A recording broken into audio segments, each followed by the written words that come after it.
in this video, I'm going to be comparing the use of a self-retracting lifeline to just a regular basic rope. Let's see which one's easier to use. All right, start the experiment. I'm going to be using this basic rope. This is a Guardian system, kind of what you can find at Home Depot and any other lumber yard or any other roofing yard. I'll be walking around trying to retract, then go around kind of around the chimney, keeping this a little bit tight and seeing how it is. Please keep in mind my shoes are not rated for safety or not rated on walking on roofs. Neither is this roof clean. This is just our demo roof. Really what we're testing here is the difference between the self-retracting and the regular rope.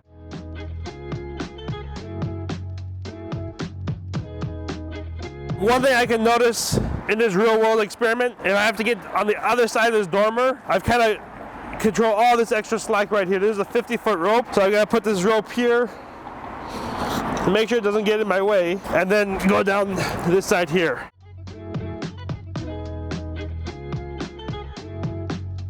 Now, as I'm going up, you never want to leave too much slack, so you want to make this tighter. Let's say I'm working on this side of the chimney, now I have to go around.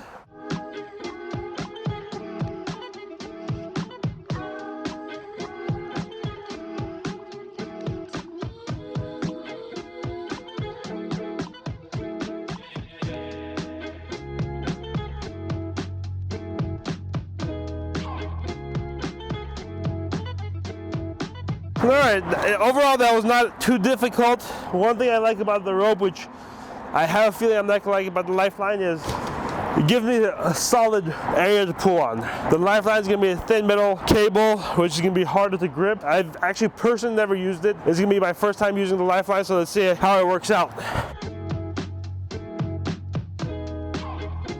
So one thing I can already tell I don't like as much as about the retracting lifeline is the fact that this is always loose. I didn't realize it. The way this engages is when you have a fall. It's kind of like a seat belt. When you pull on it, it'll stop. So now I can tug on it. So as I'm walking up on the roof, and if it's a steep pitch roof, I can't use this to walk up. What I want to test right now is my maneuverability on the roof and not having that rope. How much easier is it going to be not having to handle that 50 feet of rope?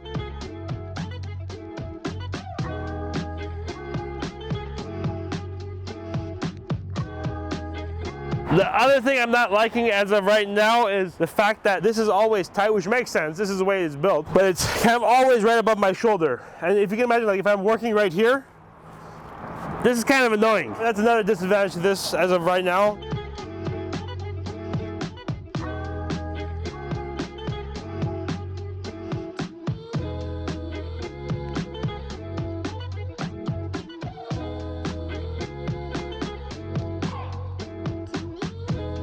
Again, this is the first time I was using the self-retracting lifeline. I don't think I'm a big fan. Originally, I thought I would like it, and at one point, I tried to push our production team to use these exclusively. They are more expensive. I think it was around $300, $400, or maybe $500 per lifeline, which, you know, when it comes to safety, the money is not an issue. It's the usability and the ease of use. But as I was walking around on this roof, I didn't like it. You didn't have that rope you can use to pull up on. It kind of got in my way, and I can also see it damaging property. Like when I was working around the chimney, since you don't have slack on this can rub up against chimneys, against skylights and things like that. I have a feeling this might be a good tool or a good option solution for a low slope roof. So let's say you have a 412 roof or something along those lines, or maybe it's a flat roof. And as long as I think you don't have too many people working around you, this is a good solution. In some senses it's easier because you don't have to deal with that 50 feet of rope and pulling rope around and things like that. Overall, my opinion on a roof like this, a steep slope roof with a lot of penetrations, chimneys coming through, dormers, things like that, I personally would go with a lanyard. At the end of the day, it's whatever you're comfortable with. If you do roofing all the time, I would say definitely try it out, because if it makes you